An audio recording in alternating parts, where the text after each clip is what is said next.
I know the missionary won't remember me, but I hope my letter will encourage her. It's hard to be so far away from family. I bet the missionary will love reading your letter, and I think that she'll remember you too.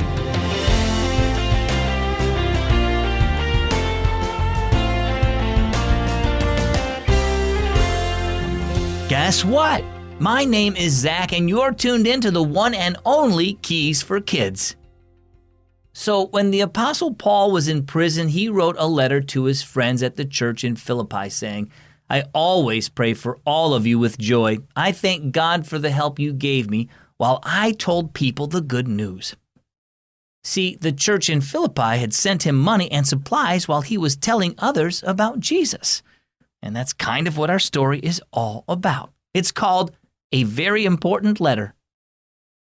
Kara chewed the end of her pencil as she tried to decide what to write next. What you doing? Asked her brother Brooks. Is that your homework? Kara shook her head. No, I'm writing a letter to Miss Sanborn. You know, the missionary serving in South America who came and spoke at our church last fall. She probably doesn't even remember you, said Brooks.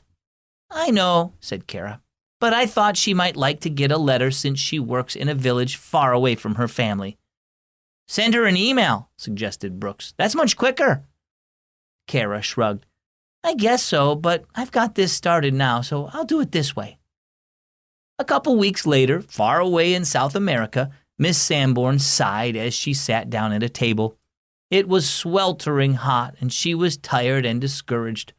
The work progressed so slowly. Sometimes I feel like I might as well give up this missionary work and go back home, she thought. She looked at the mail in her hand. Who could this be from? She wondered as she looked at an envelope addressed in a child's unfamiliar handwriting. She opened it and took out a single page. Dear Miss Sanborn, she read, I just wanted to tell you I've been thinking about you and praying for you. I liked it when you came to our church last fall. I hope you're having a good time. The missionary smiled as she continued reading. I remember what you told us about having faith in Jesus. Because of you, I think I would like to be a missionary someday and tell people about him. Thank you for the help you have been to me. Love, Kara. Miss Sanborn sat quietly for a few moments, and then she breathed a prayer of thanks for the encouragement of that simple letter.